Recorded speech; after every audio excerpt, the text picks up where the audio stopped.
Obrigado. Olá a todos. Nosso abraço fraterno a cada um dos conselheiros e participantes dessa reunião acerca do Acordo para o Desenvolvimento Sustentável e a Conferência Rio+20. Nosso agradecimento pela oportunidade, mais uma vez, poder colaborar com as discussões que o Conselho vem travando e, de certa maneira, ajudando a sociedade, o governo, a formular melhor as suas políticas públicas. Quero dizer da nossa satisfação em poder aqui participar desse painel inicial, contando com a presença da ministra Isabel, que fez um excelente panorama a respeito da situação que nos encontramos atualmente. Também da presença do ministro Moreira Franco, nosso ministro, ao qual o IPE se encontra subordinado, e pelas excelentes exposições que nós tivemos aqui no nosso mestre, Nancy Sachs, e o nosso ministro do Superior Tribunal de Justiça, Herman Benjamin. Eu, logo de início, gostaria de manifestar que nós certamente não teremos aqui o que ocorreu em Canaã, né, quando o melhor vinho foi servido ao final. O melhor vinho já foi servido, então vamos aqui servir uma água apenas para poder acompanhar o bom e bem vinho que foi anteriormente apresentado. Temos Vou passar a primeira parte. Nossa trajetória aqui para tratar do tema se divide em 3 partes. Uma primeira parte inicial, eu gostaria de trazer alguns elementos que pudessem problematizar, né, o tema da sustentabilidade ambiental. O IPE tem um grupo de colegas que vem trabalhando a respeito desse tema e a gente tem procurado, investido para que esse tema seja cada vez mais tratado de forma matricial, totalizante. E eu quero, então, de forma muito rápida, dar umas pinceladas no que poderia talvez ser uma crítica à economia política da sustentabilidade, tal como tratada atualmente. No segunda parte, gostaria, então, de discutir a ideia, né, a concepção de padrão de desenvolvimento. O desenvolvimento ele não é atemporal, ele é historicamente determinado, e justamente porque, na primeira parte, como ficará claro, né, nós estamos partindo da hipótese que há uma fragilidade em se associar o tema sustentabilidade ao padrão de desenvolvimento que nós temos hoje. Né, então... E o item terceiro é um pouco trazer alguns aspectos, né, que poderiam, então, dar uma dimensão, né, das dificuldades para que nós pudéssemos ter, de fato, um novo padrão que seja, de fato, sustentável. Né. Então, essa é a nossa trajetória. Logo no primeiro ponto, então, problematizando uma visão mais teórico-conceitual, não é? Nossa crítica, talvez, à perspectiva de se tratar o tema da sustentabilidade de forma isolada, como um sujeito, como um fim em si mesmo. É fundamental entender, né, o tema da sustentabilidade dentro de uma perspectiva que associe a ideia da existência de padrões de desenvolvimento. Pensar a sustentabilidade ambiental pode nos dar uma visão equivocada acerca da sua capacidade de realização ao longo do tempo. E pode passar o que eu queria mostrar aí. O economista tem esse viés, né, de colocar as coisas em números, mas aí tem uma trajetória que vai lá desde o ano 1000. Esses dados certamente sempre são questionáveis, dado as dificuldades, mas, enfim, são os dados que temos acesso, né, e aí ele permite, na verdade, chamar a atenção para 2 tipos de padrão de desenvolvimento. Primeiro, o padrão de desenvolvimento agrarismo, né, da sociedade agrária, que vai praticamente até o século XVIII. A partir da Revolução Industrial, 1750, nós temos a construção de um outro padrão de desenvolvimento, vamos dizer assim, urbano-industrial. Né. Esse primeiro padrão de desenvolvimento agrário, ele era um padrão de desenvolvimento que praticamente não impunha grande diferenciação entre os países. Havia quase uma certa homogeneidade na medida em que as regiões, os povos existentes dependiam fundamentalmente do trabalho vinculado à terra. É claro que nós temos situações, né, de degradação ambiental, mas, de maneira geral, era um padrão compatível, digamos assim, com o meio ambiente existente. Não havia grande efeito regressivo do ponto de vista ambiental, tendo em vista esse padrão agrário que, por muito tempo, por 18 séculos, considerando aí, o período moderno como referência. Mas também era um padrão muito primitivo do ponto de vista humano. Eram sociedades que tinham uma expectativa de vida que não ultrapassava 35, 40 anos de idade. Uma sociedade primitiva também do ponto de vista do que representava a vida. Era uma vida fundamentalmente voltada para o trabalho, cerca de 70% do tempo de vida das pessoas estavam relacionadas à luta pela sobrevivência. As mulheres, estamos falando de um padrão de desenvolvimento que colocava as mulheres quase que exclusivamente a possibilidade de exercer a reprodução humana. A possibilidade o mundo do trabalho era um mundo fundamentalmente masculino dentro dessas condições. Bom, aí do século XVIII para o período atual, nós temos então uma construção e a transição desse padrão agrarista para um padrão urbano-industrial. E esse padrão urbano-industrial, que é o que nós estamos vivendo ainda hoje, é um padrão que se assentou na conformação de profundas desigualdades entre países, entre pessoas, entre segmentos, entre classes sociais. Esse é um padrão que, além de produzir um enorme desenvolvimento, aí nós temos a evolução da renda per capita, e agrupando o que seriam hoje os países envolvidos, alguma coisa em torno de 37 países, do restante dos países, e percebam que há um descolamento da evolução da renda per capita desses dois blocos de países, e mesmo do mundo, a partir da introdução, então, desse padrão de desenvolvimento urbano-industrial. Esse padrão de desenvolvimento urbano-industrial, ele é crescentemente regressivo do ponto de vista de sua sustentabilidade, especialmente em relação ao meio ambiente. Mas, por outro lado, esse padrão de desenvolvimento urbano-industrial trouxe uma série de elementos novos, como foi a possibilidade da ampliação muito rápida da população. Nós tínhamos dificuldades de superar, chegar a 1 bilhão de habitantes no planeta, e isso rapidamente foi superado com o avanço deste padrão de expansão, e, ao mesmo tempo, contemplado também a ampliação da expectativa de vida. Nós saímos de uma expectativa de vida inferior a 40 anos, para uma expectativa de vida ao redor de 60, 70 anos, dependendo sempre do país que nós vamos considerar.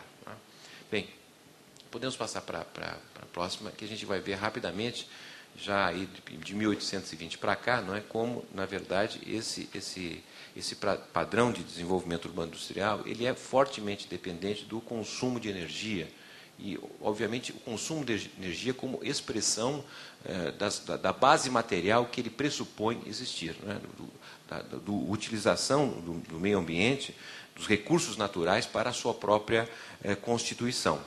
Então, nós vamos perceber que, à medida que eleva a renda per capita, o impacto no consumo de energia é muito maior. Então, quanto maior a renda per capita, maior o consumo de energia.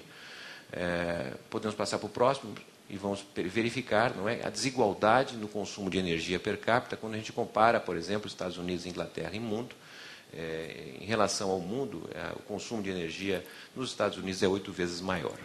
Então, é um padrão de desenvolvimento que pressupõe um uso crescente de energia e, como vamos ver a seguir, uma energia não renovável, etc. Vamos passar para o próximo, é só apenas para chamar a atenção para o fato que o aumento do uso de energia não está associado necessariamente ao aumento da população, mas ao aumento da renda per capita. Muito bem, passamos para o próximo, e vamos ver que evidentemente, diante da elevação da renda per capita, o maior uso de energia pressupôs a ampliação da oferta mundial de energia, e essa oferta mundial de energia vem amparada basicamente pela energia tradicional, que é a energia mais degradante. O uso da energia biomassa, outras formas alternativas, ela cresce num período muito recente, mas praticamente se mantém estável se a gente olhar ao longo desse tempo. Passamos para o próximo e vamos ver que, na verdade, a principal fonte de energia no mundo continua sendo o carvão, como todos nós sabemos, pouco amigável ao meio ambiente. Cresceu a importância da energia nuclear, petróleo, gás e pouco da energia renovável. Destaque para o Brasil do uso de energia hidráulica. Mas podemos passar para o próximo.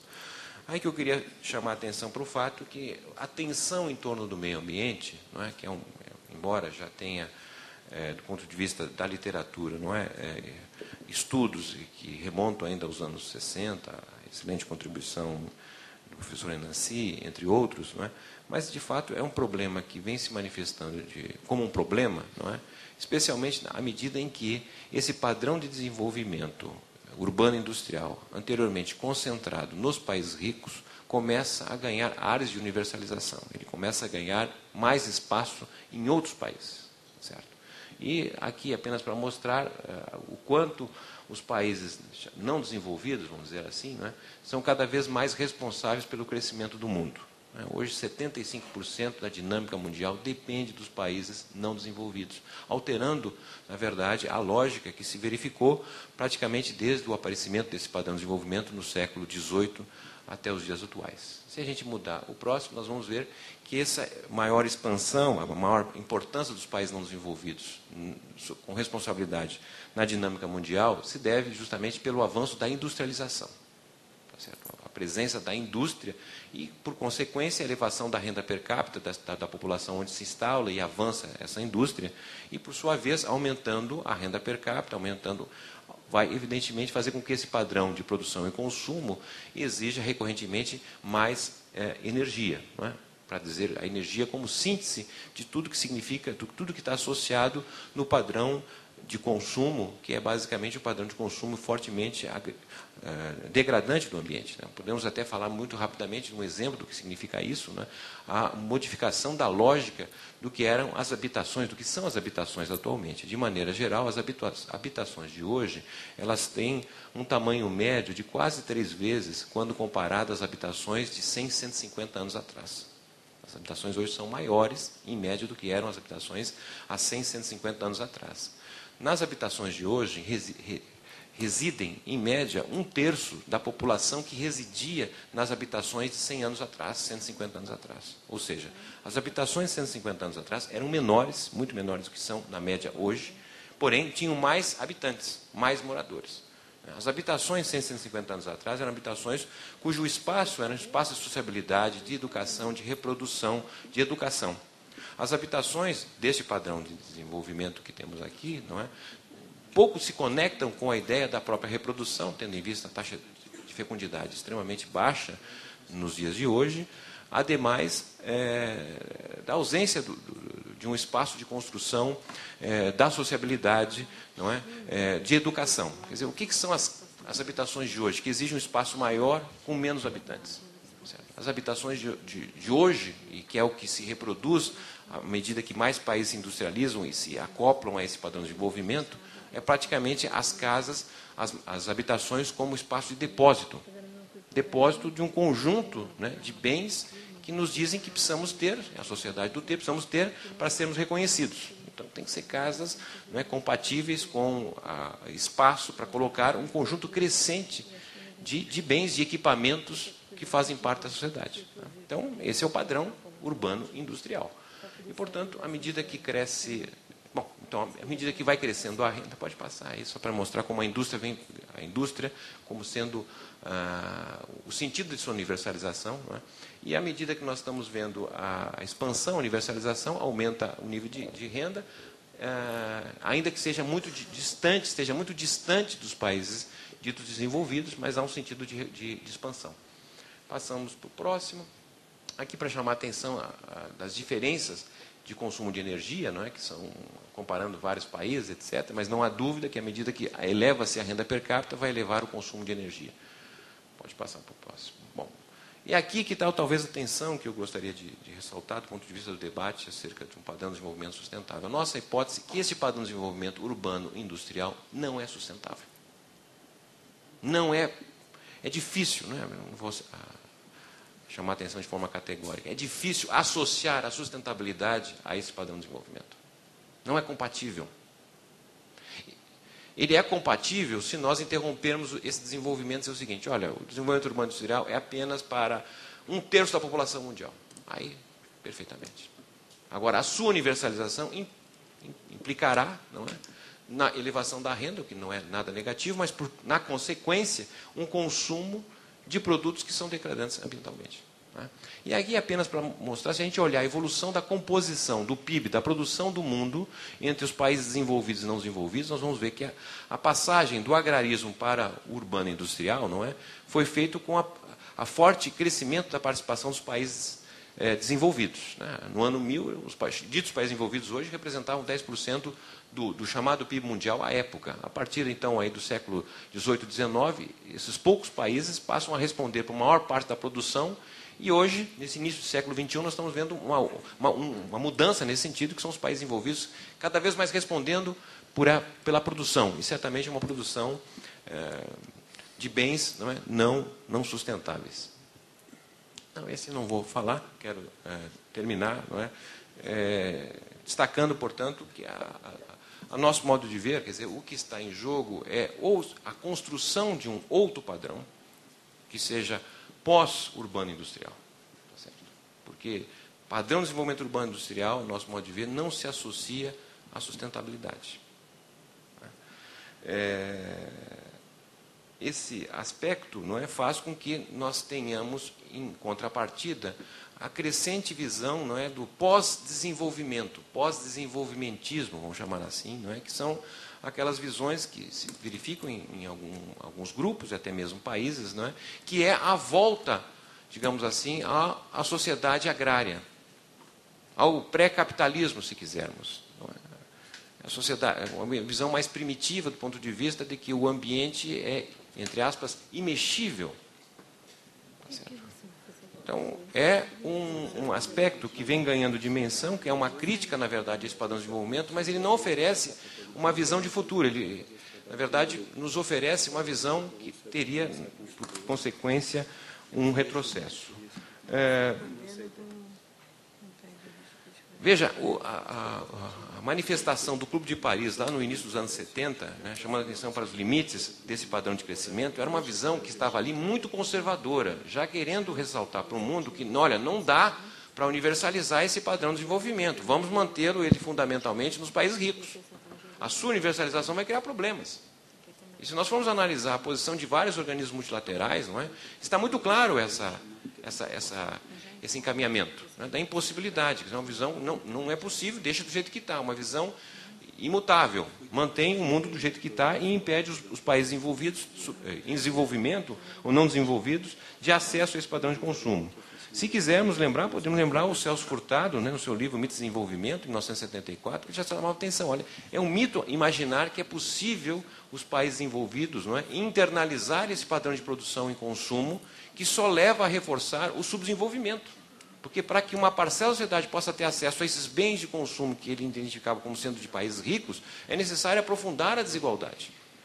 É necessário retirar dos que menos têm uma quantia adicional para poder permitir que uma parcela da sociedade possa ter acesso a esse consumo. Então, a industrialização tenderia, uma vez que seria uma cópia dos desenvolvimentos dos países ricos, a aprofundar o próprio subdesenvolvimento.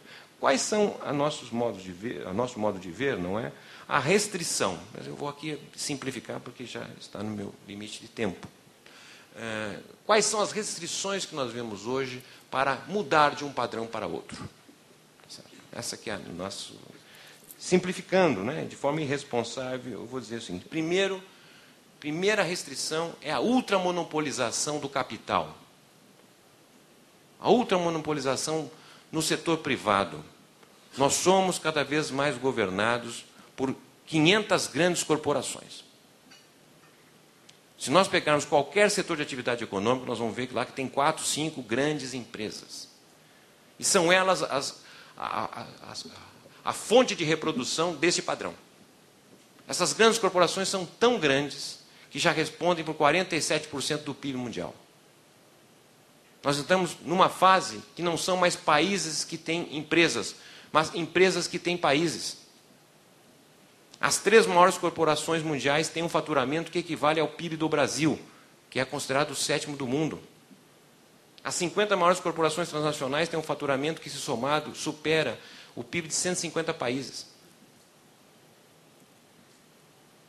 O Brasil tem a Petrobras ou a Petrobras tem o Brasil? A Petrobras responde hoje por 12% do PIB brasileiro. 40% dos engenheiros contratados em regime CLT estão vinculados à Petrobras. Com os esforços de pré-sal, que esperamos que se realizem, a Petrobras poderá responder por 40% do PIB brasileiro.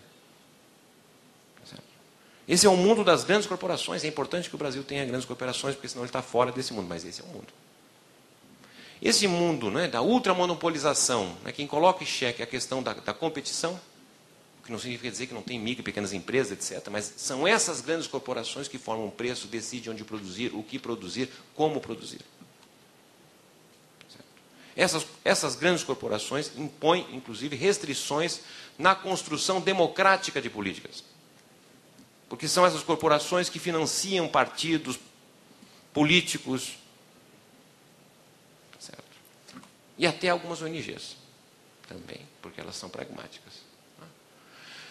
Essas grandes corporações aniquilam o espaço público e fazem com que as organizações multilaterais, que são resultados, né, da Segunda Grande Guerra Mundial, sejam hoje frágeis.